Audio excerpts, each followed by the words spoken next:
Hello everyone, इस video में हम बात करने वाले हैं न्यू एजुकेशन पॉलिसी के बारे में जो अभी 29 जुलाई को ही आई है। इस वीडियो में आपको बताऊंगी कि क्या क्या चेंजेस आने वाले हैं हमारी एजुकेशन सिस्टम में, और मुझे लगता है कि ये बहुत ही अच्छा चेंज आने वाला है।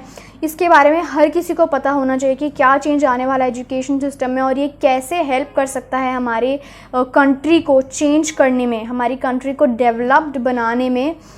तो मैं यही सब बताऊंगी आपको इस वीडियो में।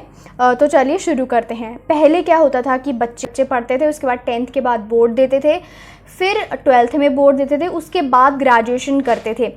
अब क्या होगा, बहुत अच्छे चेंजेस कर दिए जाएंगे। अब जो सिस्टम फॉलो होगा वो सिस्टम फॉलो होगा 5+3+3+4 का।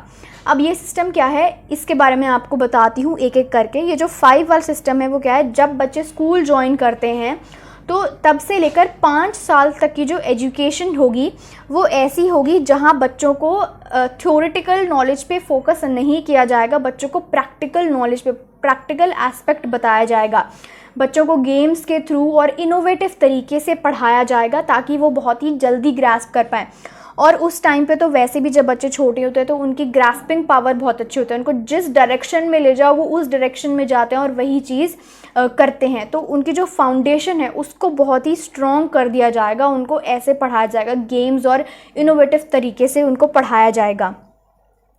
उसके बाद अब जो 2nd क्लास तक के बच्चों का होगा, उसके बाद जो 3rd, 4th और 5th क्लास के जो बच्चे हैं उस स्टेज में साइंस, ह्यूमैनिटीज़ और मैथ्स जैसे सब्जेक्ट इंट्रोड्यूस करा दिए जाएंगे। वहाँ पे उनका फोकस ये रहेगा कि उनको प्रैक्टिकल नॉलेज, रियलिटी वाले जो उनके असली में काम आ सकें वैसे उनको एजुकेशन दी जाएगी। थ्योरी बेस्ड रट्टाफिकेशन अब नहीं चलेगी यहाँ पे। जैसे पहले क्या होता था, जो बच्चा जितना अच्छा रट ले, जो जितना अच्छा याद कर ले, वही सेम आंसर एग्जाम में लिख दे, उसको बहुत अच्छे नंबर मिल रहे थे और उसको ऐसा माना जाता था कि ये बहुत इंटेलिजेंट है।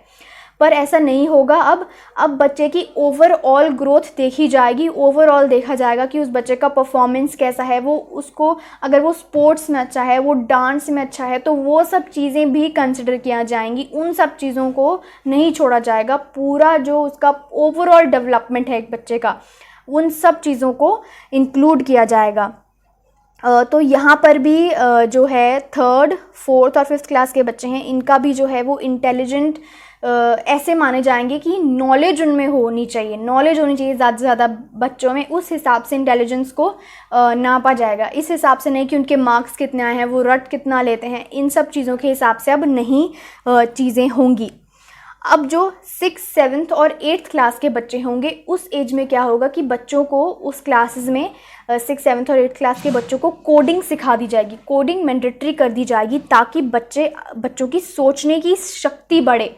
उस टाइम पे बच्चों को प्रोजेक्ट्स दिए जाएंगे, इंटर्नशिप्स कराई जाएंगी ताकि उन्हें एक्चुअल एप्लीकेशन ऑफ नॉलेज उन्हें आ सके। वो दिमाग में नॉलेज तो है पर उसको अप्लाई कैसे करना है, उसको यूज़ कहाँ करना है, वो सब चीज़ें बच्चों को पता चलेंगी। तो वो आगे डिसाइड कर पाएंगे कि उन्हें आगे अपना क्या करियर लेना है, उन्हें आगे किस फील्ड में घुसना है, किस करियर में अपना आगे उनको कंटिन्यू करना है। तो गोल ओरिएंटेड उनको बनाया जाएगा ताकि उनको सोचने की शक्ति बढ़े। क्योंकि क्या होता था कि 10th जैसे ख़त्म होती थी, 10th ख़त्म होने के बाद बच्चे सोचते थे कि अब हमें कुछ इम्पॉर्टेंट डिसाइड करना है कि हमने क्या सब्जेक्ट्स लेने हैं। तो अब ऐसा नहीं होगा, अब एकदम से झटका नहीं लगेगा। पहले से स्टार्टिंग से ही बच्चे को ऐसी एजुकेशन सिस्टम दी जाएगी कि वो पहले से ही डिसाइड कर ले कि वो किस चीज़ में अच्छा कर सकता है, वो क्या आगे करेगा और वो क्या नहीं करेगा। पूरे तरीके से उसको ओपन एनवायरनमेंट दिया जाएगा, एक्सप्लोर करेगा वो चीज़ों को ज़्यादा से ज़्यादा। अब बात आ जाती है जो 9, 10th, 11th, 12th के बच्चे हैं उनको एनालिटिकल अप्रोच से पढ़ाया जाएगा। जो सिस्टम होता था कि अब तुम्हें 10th के बाद स्ट्रीम सेलेक्ट करनी है, ह्यूमैनिटीज़, साइंस और कॉमर्स, तो अब वो स्ट्रीम्स वाला सिस्टम नहीं होगा।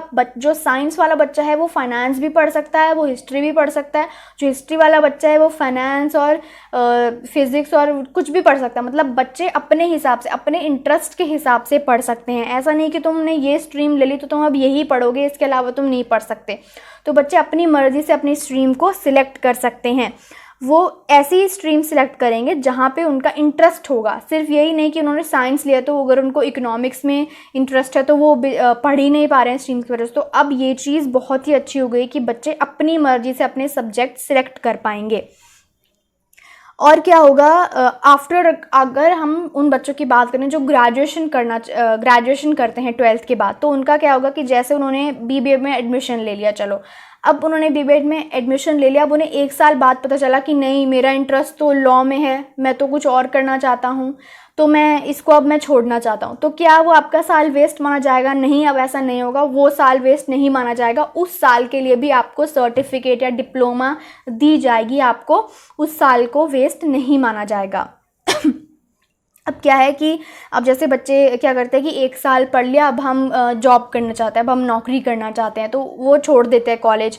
अब वो अगर वापस कंटिन्यू करना चाहते हैं अपना कोर्स, तो वो उसे कंटिन्यू कर सकते हैं उसके आगे वाले साल से, मतलब उन्हें फिर से रिपीट नहीं करना पड़ेगा और वो कंटिन्यू कर सकते हैं और मल्टीपल कोर्सेज कर सकते हैं। तो ये एक बहुत ही अच्छा इनिशिएटिव है, बहुत एक्सपोजर मिलेगा बच्चों को, तो ये बहुत ही चीज़ हेल्प करने वाली है हमारी कंट्री की डेवलपमेंट में भी, हमारी खुद की पर्सनल डेवलपमेंट में भी। और 5th क्लास तक जो है वो इंग्लिश की कंपल्शन जो है कि इंग्लिश में ही पढ़ाना है, वो रिमूव कर दी जाएगी, मदर टंग में पढ़ाया जा सकता है।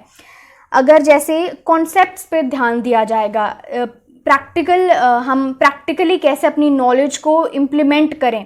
जैसे फिज़िक्स तो पढ़ ली, केमिस्ट्री पढ़ ली, लेकिन अगर आई कि फ्यूज़ उड़ गया है, बल्ब नहीं ठीक हो रहा, तो उसे ठीक करने की बात करें तो वो नहीं आता, तो फिर क्या फ़ायदा हो पढ़ने का? क्योंकि नॉलेज तो वही है जो आप कहीं अप्लाई कर पाओ, जो रियल लाइफ में आप अप्लाई कर पाओ। तो ये बहुत ही अच्छा एक इनिशिएटिव है। थ्योरी पर कम से कम फोकस किया जाएगा, ज़्यादा फोकस होगा कि बच्चे जो हैं वो प्रैक्टिकली कैसे, उनकी नॉलेज कितनी है, वो डिसीजंस क्या लेते हैं, इस चीज़ पे फोकस किया जाएगा। थ्योरी पे ज़्यादा, रोट लर्निंग पे फोकस नहीं किया जाएगा। जो बोर्ड्स के एग्ज़ाम होंगे उनको भी कम वैल्यू दी जाएगी और उनका जो पेपर होगा वो ऑब्जेक्टिव और डिस्क्रिप्टिव भी होगा और 2 पेपर होंगे। अभी इसमें चेंजेस होना बाकी हैं, तो जैसे जैसे चेंजेस होते रहेंगे उस पर भी मैं वीडियो बनाती रहूँगी, लेकिन फ़िलहाल अभी जो है वो ये है जो मैं आपको अभी बता रही हूँ।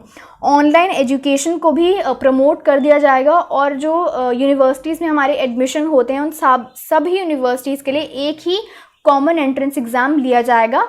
लेकिन ये क्या है कि लीगल और मेडिकल जो कॉलेजेस हैं उन पे ये अप्लाई नहीं करेगी ये चीज़, क्योंकि उनका अलग सिस्टम होता है, अलग बॉडीज़ होती हैं।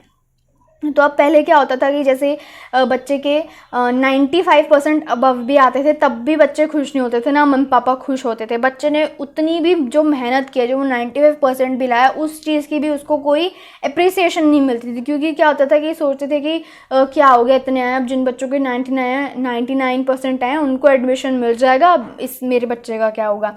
अब इस सिस्टम को भी हटा दिया जाए, क्योंकि कॉमन एंट्रेंस टेस्ट होंगे और जो हमारी रिपोर्ट कार्ड आएगी वो सिर्फ हमारे बोर्ड्स के नंबरों पे नहीं है, क्योंकि जैसा कि मैंने आपको बताया कि सिर्फ बोर्ड्स पे कम फोकस किया जाएगा और उसमें सिर्फ जो है वो ऑब्जेक्टिव भी होगा पेपर, डिस्क्रिप्टिव भी होगा, और बच्चे को ओवरऑल साल में जो उसने किया, सिर्फ एक ही बार ही बोर्ड्स नहीं होंगे, 2 बार भी हो सकते हैं। ओवरऑल बच्चे की ग्रोथ देखी जाएगी, वो किसी स्पोर्ट्स में अच्छा है तो वो भी कंसिडर किया जाएगा, उसके भी मार्क्स लगेंगे, एप्टीट्यूड लेवल कितना है, इंटेलिजेंस कितनी है, वो चीज़ मैटर की जाएगी। रोट लर्निंग, थ्योरेटिकल लर्निंग, इन सब चीज़ों को इन पे कम ध्यान दिया जाएगा। तो ये एक बहुत ही अच्छा इनिशिएटिव है, बहुत ही अच्छा है ये हमारी कंट्री की डेवलपमेंट के लिए और हर एक बच्चे के लिए। तो इसलिए मैंने सोचा था कि मैं इस चीज़ पे वीडियो बनाती हूँ। अभी इसमें और भी बहुत चेंजेस होंगे, बहुत अच्छी अच्छी चीज़ें इंट्रोड्यूस होंगी। फ़िलहाल के लिए बस यही था इस वीडियो में। Thank you so much.